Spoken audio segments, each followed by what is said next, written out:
ये कहानी है एक ऐसे साम्राज्य की जिसने भारत के इतिहास को हमेशा के लिए बदल दिया।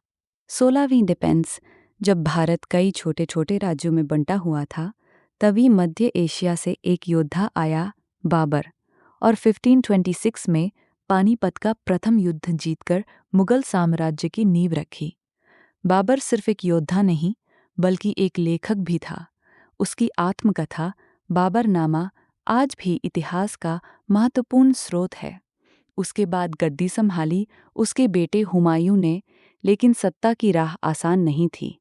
शेर शाह सूरी से हारकर उसे भारत छोड़ना पड़ा। हालांकि कुछ वर्षों बाद उसने फिर से अपना साम्राज्य वापस पा लिया।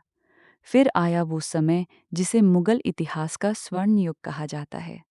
शासन संभाला अकबर ने। अकबर सिर्फ एक राजा नहीं, एक महान प्रशासक और दूरदर्शी नेता था।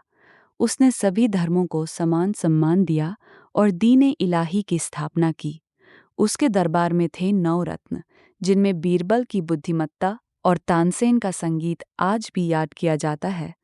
अकबर के बाद सत्ता आई जहांगीर के हाथों में, जिसके समय में कला और चित्रकला ने नई ऊंचाइयां छुईं। फिर आया शाहजहां का दौर, जिसे स्थापत्य कला का स्वर्ण युग कहा जाता है। इसी समय बना प्रेम का प्रतीक ताजमहल, जो आज भी दुनिया के 7 अजूबों में शामिल है। इसके बाद आया औरंगजेब, मुगल साम्राज्य का अंतिम शक्तिशाली शासक। उसकी कठोर नीतियां और लगातार युद्ध साम्राज्य को कमजोर करने लगे। 1707 में उसकी मृत्यु के बाद मुगल साम्राज्य धीरे धीरे पतन की ओर बढ़ने लगा। लेकिन इतिहास में कुछ कहानियां कभी खत्म नहीं होती। मुगल साम्राज्य भी उनमें से एक है। उनकी कला, उनकी इमारतें, उनका प्रशासन आज भी भारत की पहचान का हिस्सा हैं।